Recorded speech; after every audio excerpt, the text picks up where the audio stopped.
Okay, good afternoon mga ka-fantasy. It's your Kuya Kyle, your commissioner once again.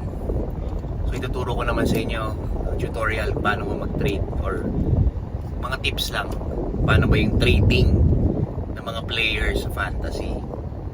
So after you drafted the players that you desired, no, o yung mga napunta sa inyo mga players after the draft, it's up to you kasi kung gusto nyo i-retain yun for the whole season, kung yung mga ibang players na gusto nyo i-drop, gusto nyo i-add, or gusto nyo i-trade. Okay? So, paano ba mag-trade ng tama? Tsaka ano ba yung mga kailangan mo i-consider sa pag-trade? And ba't ka nga ba nag-trade, no? Usually, trading happens when number one, lagi kang talo. Yung na buo mong team sa draft, laging talo. Diba? Number two, you want to fill up a specific stats na tingin mo magpapanalo sa'yo. Diba? Or number three, favorite mo yung player na yun. Pag gusto mo talaga na makuha. Usually, yun naman yung mga reason ba't mo gusto mag-trade.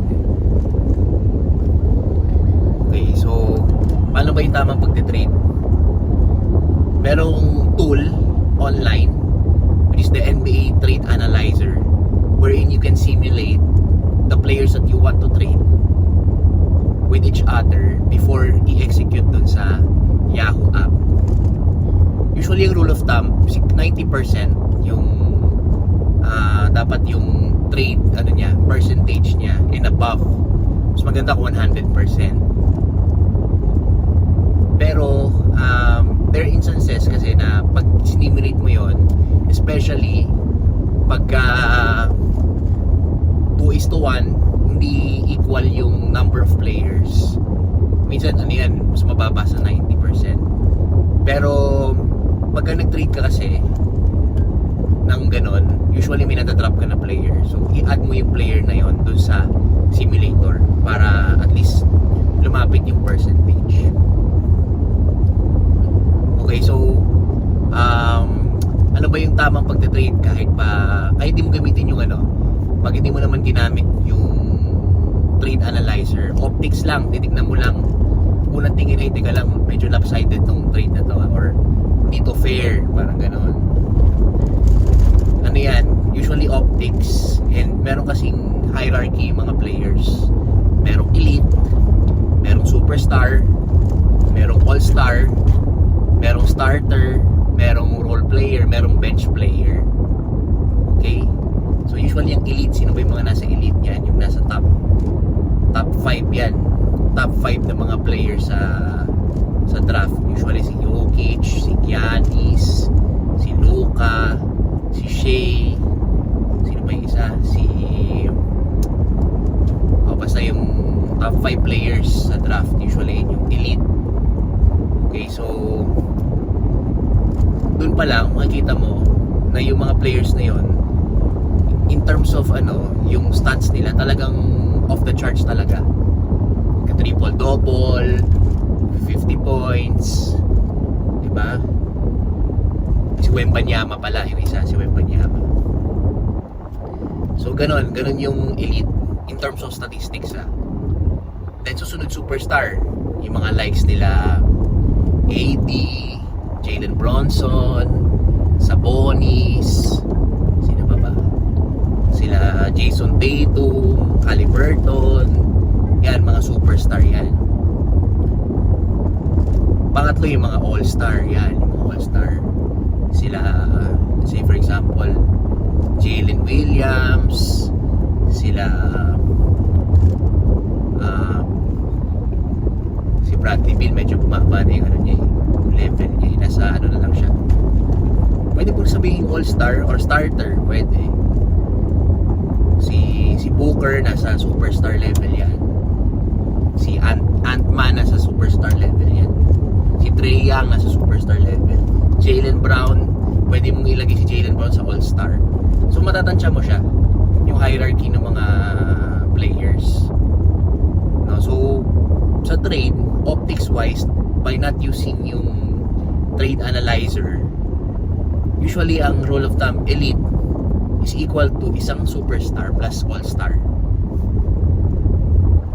Okay, so pag superstar naman, usually dalawang all-star yung katumbas niya. Pag elite, parang katumbas niyan, all-star, all-star, all-star, tatlong all-star. Mga tipo ni Jokic, yan. Or pwede rin dalawang all-star plus isang starter. It depends. So, ganon yung hierarchy niya. May optics din na tinitingnan. Usually pag medyo mahilig ka na manood ng NBA or madalas ka nang nanonood ng NBA, somehow may idea ka na na yung players na yun are ganito yung hierarchy niya. Okay, so ganon. Ngayon, pag nagkaroon ng trade, usually ang league na notify yan.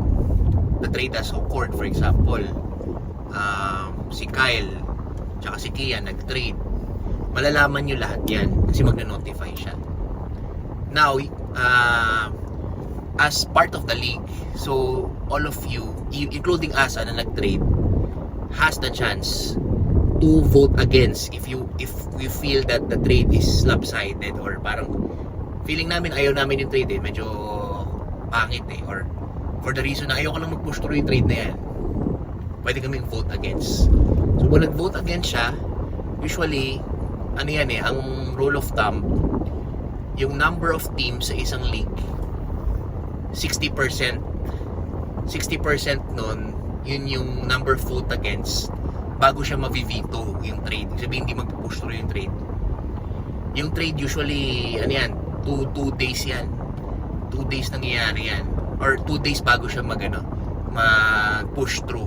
Nag-trade ka ngayon after 2 days pa. Ganon yun. Okay, so yan. Ang tawag doon yung vote against or ma-veto siya. Ma-veto yung trade. Para may din. Kumbaga, meron ding may say din yung ibang players, di ba? Hindi lang parang kasi minsan yung sa isang league, for example sa mga public league, meron doon magkakaibigan, magkakapamilya, ganyan. Di ba?